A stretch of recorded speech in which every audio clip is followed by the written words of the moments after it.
This is the welcome again. This is the fourth presentation in this morning. We are going to be listening and learning about the Open Contracting Data Standard. This is a project that personally makes me very happy.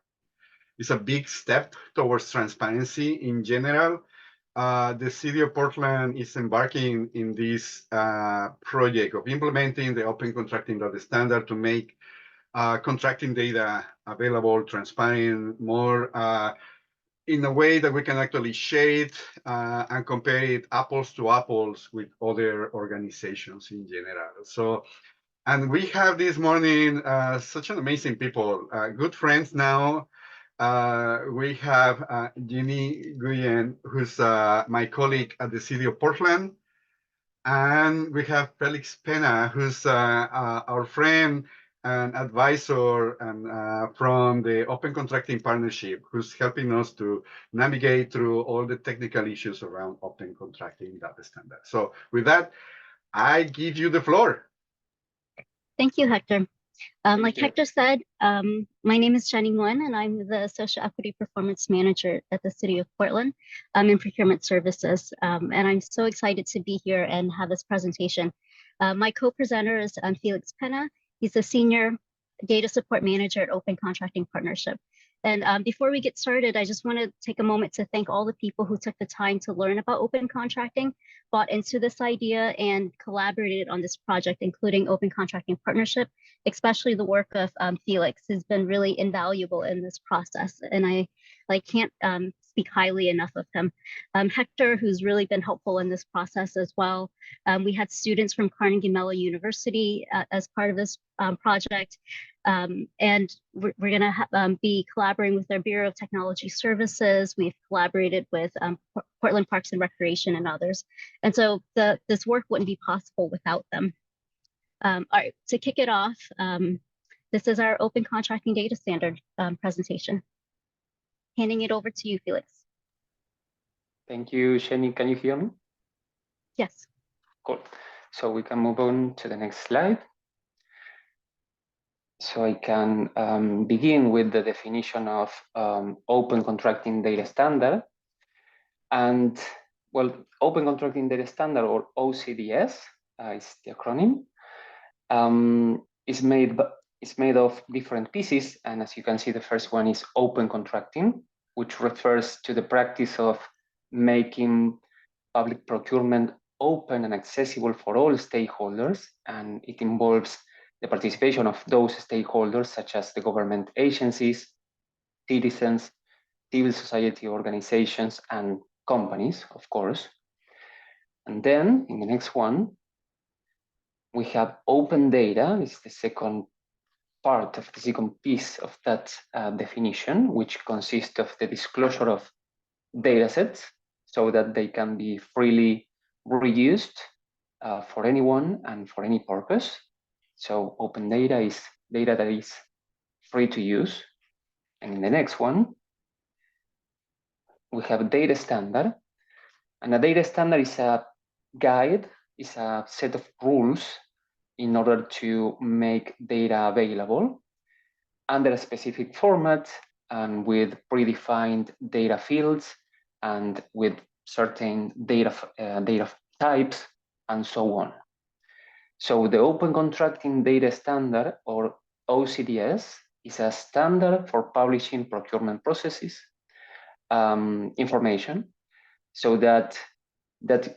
in order to make that information useful and reusable for anyone and for any purpose. And on the next one, we can share the full screen here, Gennie. You can click a couple of, another one, thank you.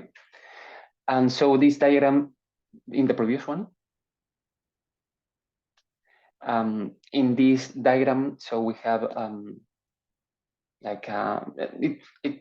just to illustrate what I mentioned, on the left-hand side of the screen, we have a box representing the electronic procurement systems, those systems that are used by government agencies and vendors in order to create submissions or in order to submit proposals and evaluate them in order to award contracts and so on, and many other functionalities.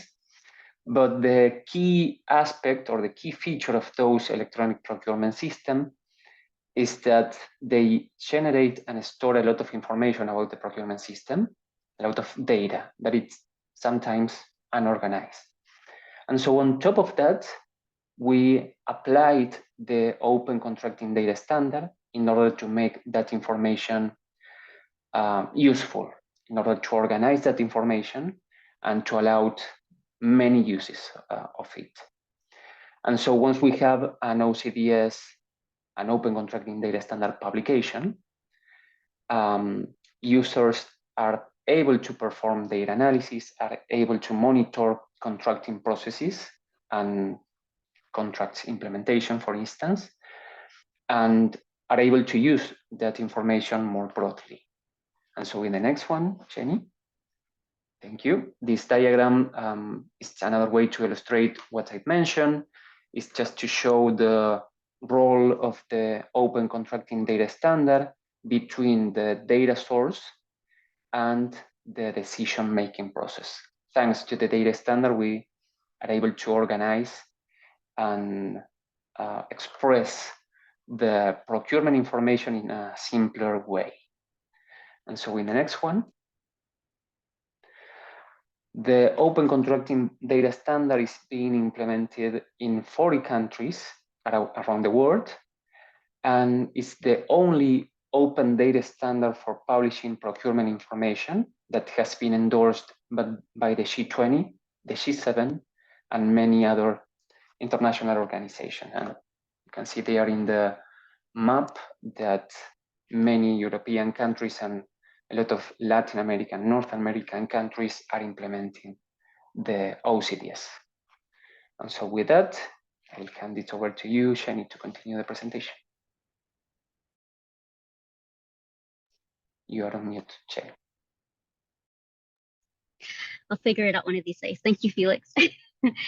Felix did a great job describing the open contracting data standard. So to understand why the city is implementing the open contracting data standard, I want to take a moment to talk about procurement.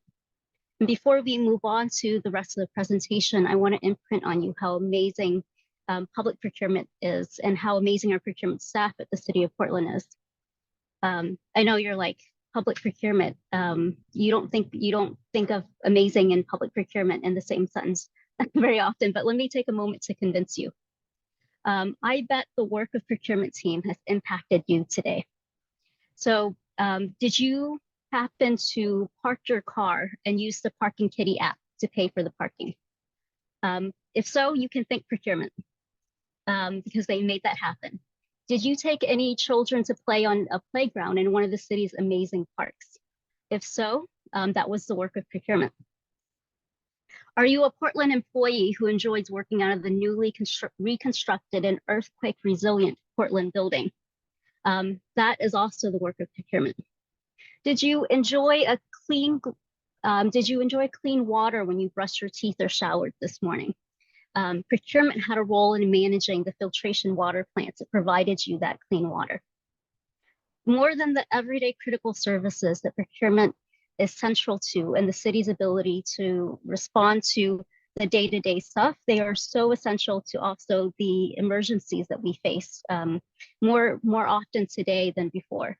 So that during the COVID-19 pandemic, procurement staff worked tirelessly to provide internet services to underserved Portlanders to access online education, receive life-saving updates, and watch Netflix. Procurement staff procured gift cards for food card programs that fed Portlanders. They procured personal protective equipment, diapers, and goods and services for homeless shelters. And they do this every single day. And it's not just procurement services staff, but all city employees who provide critical, important city services to Portlanders. Procurement ensures that city uses public money legally, responsibly, and equitably. The open contracting data standard would help us make data-informed decisions on this important work that gets implemented and managed through the city contracts. And so now that you understand like how important procurement is, we can get to understanding why mapping procurement data is important. The city is in the process of implementing the open contracting data standard. And when we do, we'll be the first public agency in the United States to do so. Portland is implementing the open contracting data standard because it aligns with the city's core values of anti-racism, equity, transparency, communication, collaboration, and fiscal responsibility. It makes data easier to share, compare, and analyze. And it makes it easier to reuse tools, reduce costs, and promote innovation. And my hope is that this project will open the door for other public agencies like Monoma County, TriMet, Metro, other agencies in the Portland region and in the country to reuse our data tools and map their data onto open contracting data standard. So let's take a moment to talk about procurement as a process. Does anyone here make purchases as part of their job? If you're a city employee, give me a virtual thumbs up if you do. No one? Thank you. Ocean, Hector? Yeah, there's Anyone one person buy there. food? Okay. Oh, yeah, absolutely. Yeah. Yeah. So if you've made purchase at the city, it flows through procurement in some way. Can anyone name some of the major stages of procurement and contracting? And it's a bonus if you can name the software system that the data is stored. You can use the image on the screen as a guide. Before you can buy something like catering, what needs to happen?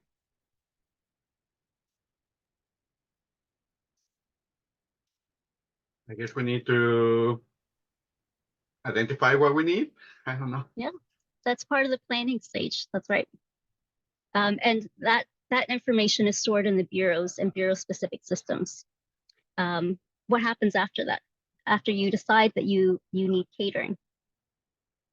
Oh, we start trying to find vendors, right?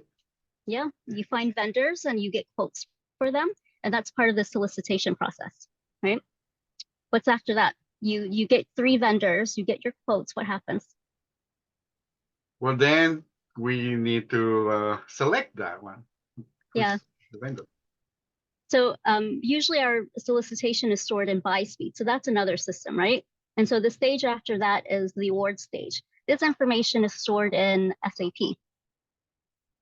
The next one is, next stage after you award is that you have a contract of some kind.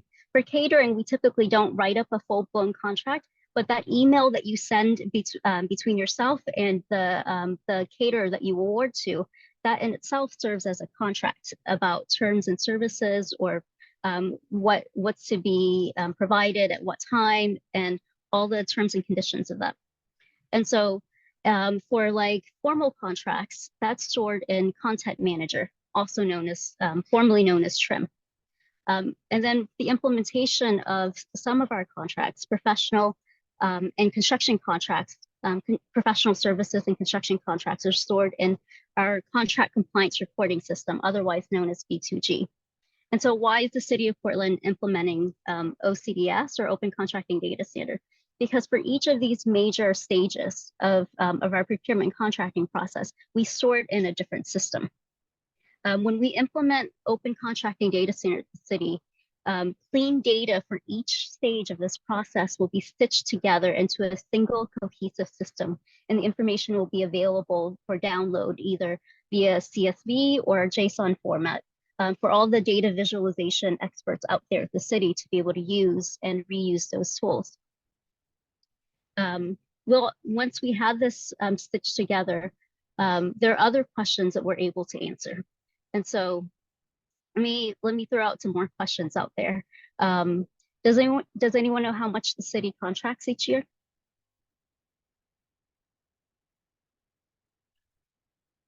You would know if we had that dashboard up. You could just pull it up and look at it. But we contract about $800 million each year. So let me turn this question over to you. Why should Portland implement the Open Contracting Data Standard? How could you use this data to improve the work that you do, whether you're in the city or outside of it?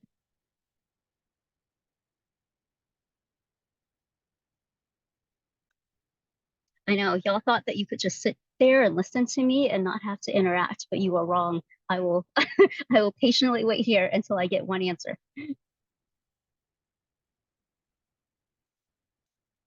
Monitor in the chat. Somebody put to monitor. I haven't monitored. I have been looking at the chat. Yeah. So that we can monitor, right, the spend that we make and to whom, that we can be held accountable to those decisions that we make in the city. But here are some other ideas. There's lots of staff time spent on public records requests that can be reduced. There's lots of staff time spent on procurement and contract reports each year, especially around this time during fiscal year end, but also throughout the year. This can be automated. We have charter reform going on right now, and the city can seamlessly transition our procurement data from our old form of government that has 29 offices and bureaus to the 5 deputy city administrators that we're going to go to. Sound data can help us drive procurement decisions throughout the contract lifecycle and identify and quantify potential areas for improvement.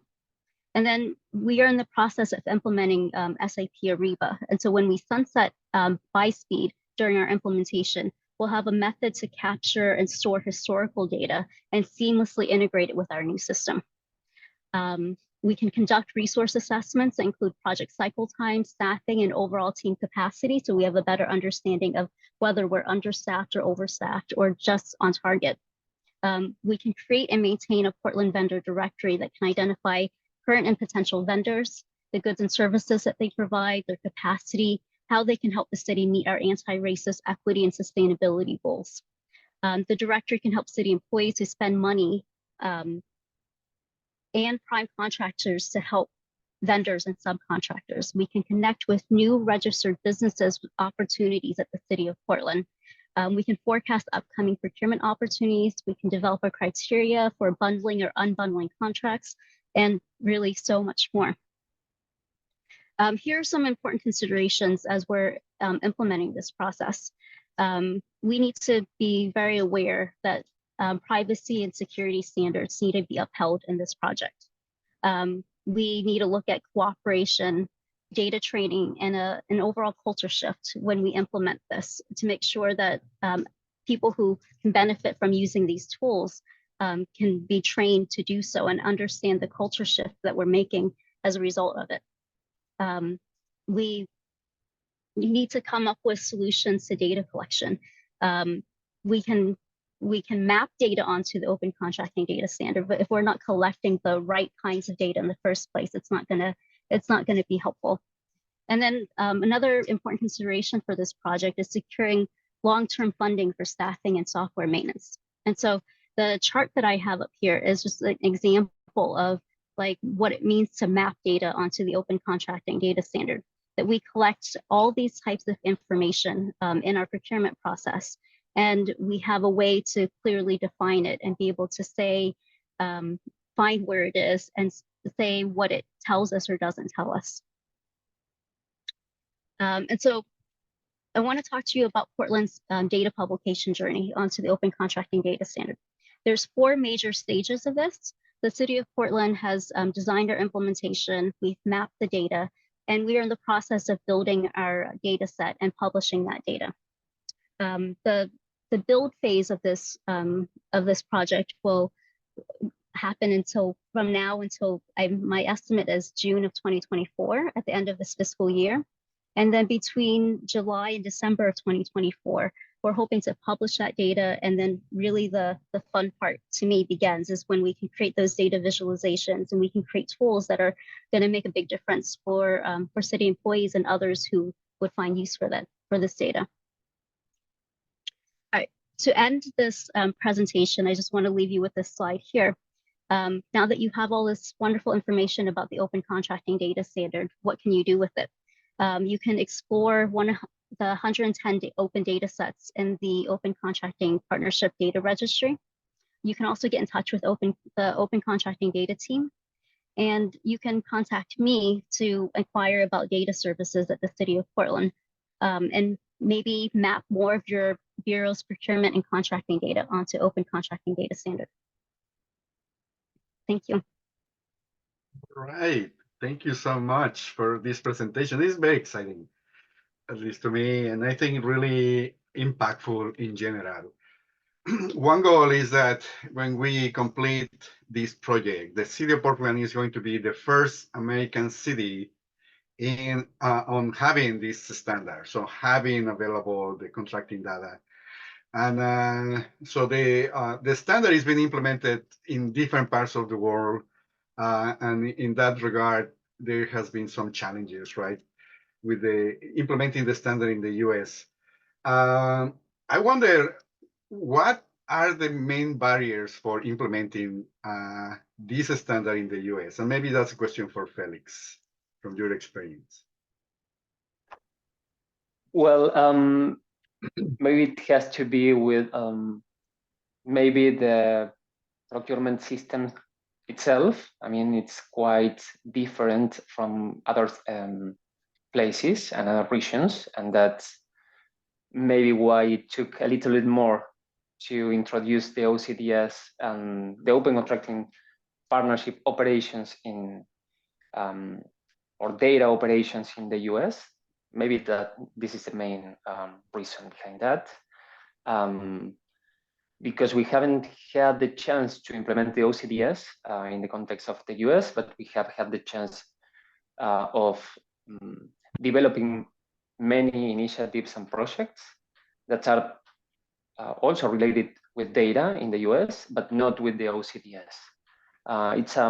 Maybe it's a matter on how the OCDS is defined and designed, and that relationship with the American contracting systems, I would say.